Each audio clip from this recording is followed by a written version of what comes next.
A landlord who serves notice on their tenant and doesn't find a buyer in that time can lose around £16,000 in rental income. That's just not a prediction, that's just based on average rent and the timelines involved. So what I want to do in this video is show you how that actually happens, and more importantly, how to avoid being in that exact position. Because we are getting closer to May the 1st, this is where the detail starts to matter, not headlines, not opinions, just how things actually work in practice. Now, in simple terms, Section 21 is going. There are still routes to regain possession, including if you want to sell, but it becomes more structured. There are timelines involved, there's notice to serve, and there are restrictions around what happens next. And I think that's the part that's often missed. It's not that you can't act, it's that you need to understand how the timing actually works. And that is where it becomes clearer. And this is really where the risk sits. If you serve notice and you don't complete in time, you're really exposed to a period where you can't re-let. And that's where the income loss comes from. And crucially, that's not unusual. That's just how the timelines work if they don't come to fruition properly. Quick question. Have you done a proper compliance review in the last 12 months? Just comment yes or no below, and I'll come back to that at the end.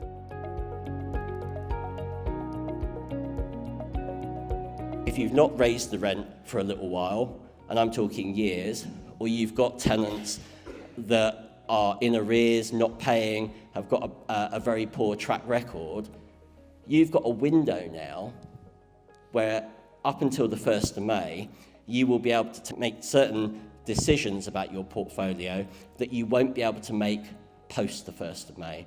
Doesn't mean you won't be able to get possession after the 1st of May. You will. It will take a while, but you will be able to get possession if you want to sell, move back in, serious rent arrears, antisocial behaviour.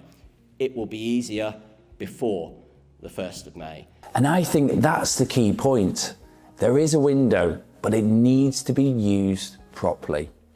So before anything else, that is where I'd start. Gas safety, EICR, tenancy documentation, deposits, licensing. Not as a checklist for the sake of it, but because this is what determines how smoothly things move. And certainly, if you're not sure of one of those, this is the week to check it. Don't leave it until you really need it. So if you're a landlord thinking of selling, you've really got two options. You can sell with tenants in place, or you can move towards vacant possession. And the difference between these two is where most of the risk sits. And I suppose that's what we're seeing more now. Landlords looking to get those decisions earlier rather than leaving them too late.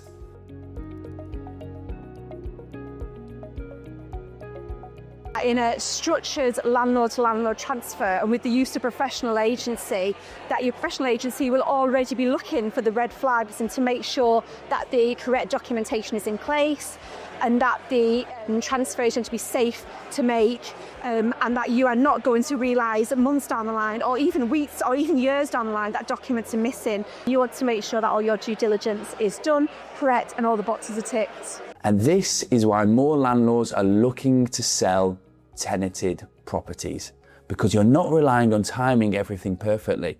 You're transferring something that's already income producing.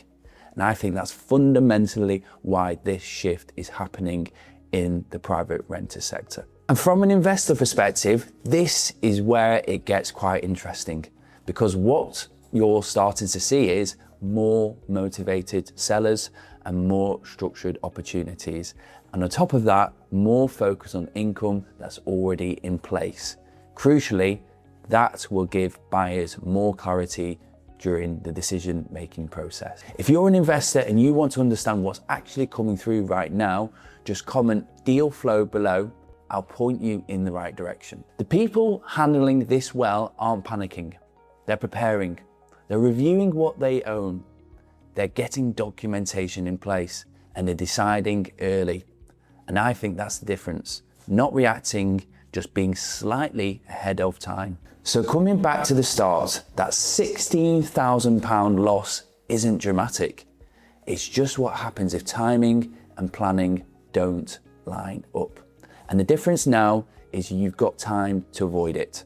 And just before you go, I asked earlier, have you done a compliance review? If you haven't, drop no below and I'll go through what to do next.